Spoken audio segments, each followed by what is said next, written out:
Welcome back to the Shred Shed. In today's video, we're going to be talking about this shed and why I built it out the way that I did. This past summer, we converted this 30-year-old shed into a new bike cave.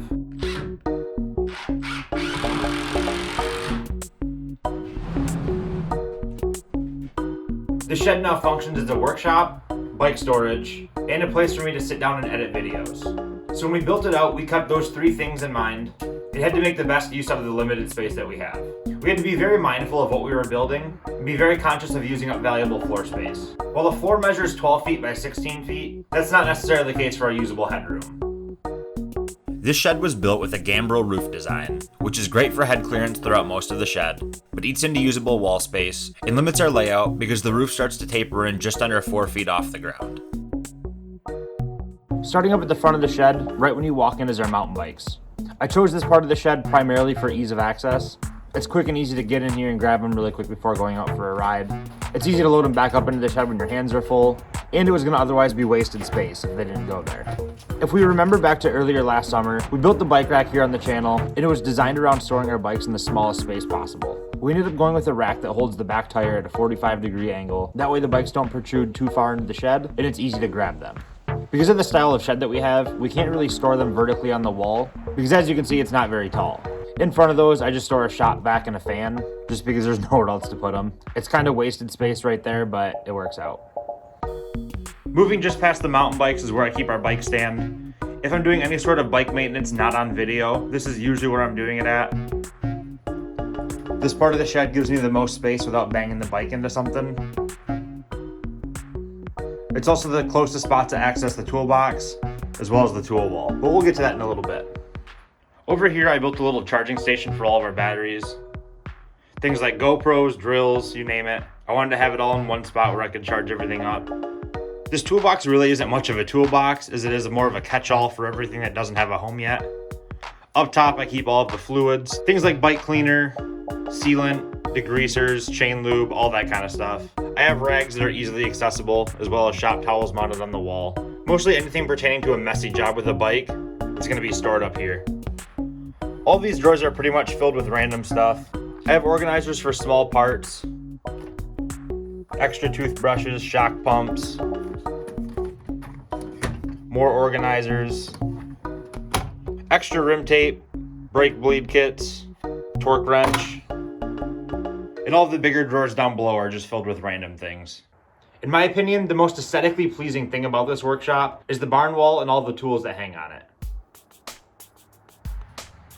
Well, the main purpose of hanging your tools up on a wall is so everything's easily accessible and you can quickly see and grab whatever you need to reach for.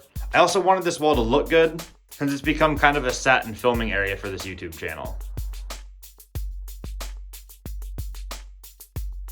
They are tools that I use on a very frequent basis when working on random things.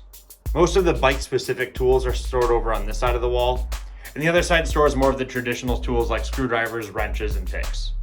In the back corner of the workbench, I have these organizers that just store things like nails, screws, various bolts. It's stored over here. The other side of the shed directly across from our mountain bikes is where I store our spare tires. I built a really simple tire rack out of spare 2x4s that I had laying around, and it keeps the tires up off the ground without them drooping over. Realistically, I'll probably never use these tires again because they're pretty well worn and most of them have tire plugs in it, but you never know. And don't worry about this bike box that's behind me. We'll cover that shortly. Outside of what you can see in this frame, most of the shed's actually pretty ugly looking.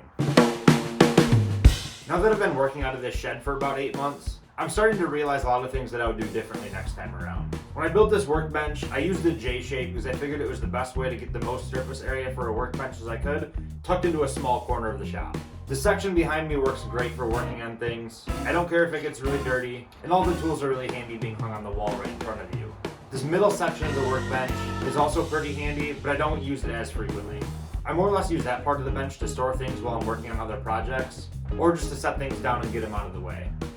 Now the front section of the workbench is great, but it's always in the way.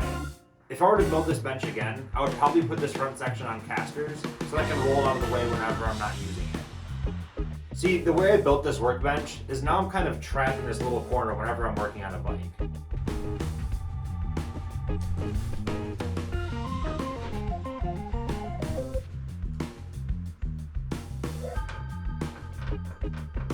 In my opinion, it looks really good. And it functions well in theory, but the minute you put a full-size enduro bike back here, you don't have anywhere to move.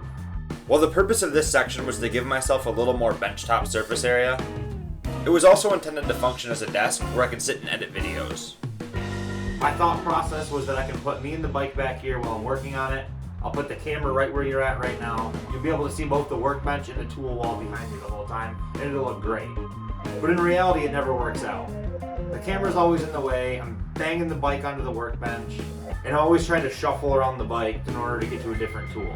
I'm always standing on the wrong side, and it just doesn't work out. Everything's always in the way.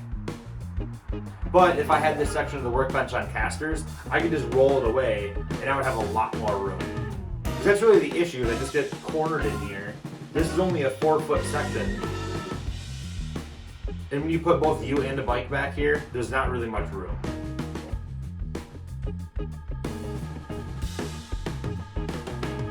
Now it's perfect when you're just working on this section, but the minute you need to start bringing a bike into the picture, it's too cramped.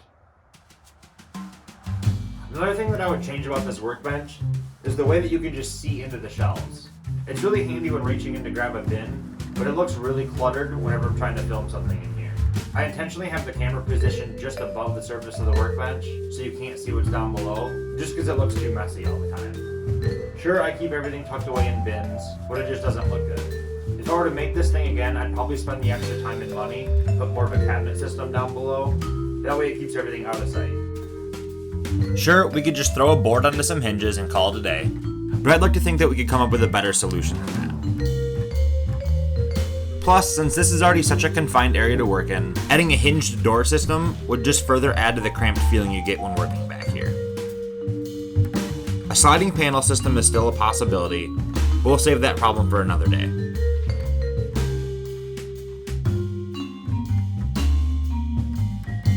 Hopefully this video gave you some ideas for your next bike cave build out, or better yet, helped you figure out what not to do.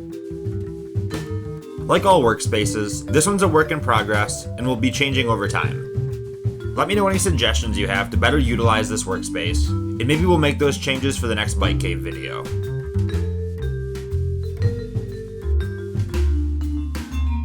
If you like this video and you want to see more just like it, make sure that you're subscribed.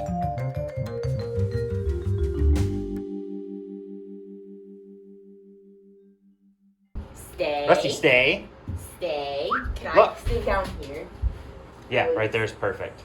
Russ, look. Look at me. Rusty, look. Look at this. Look.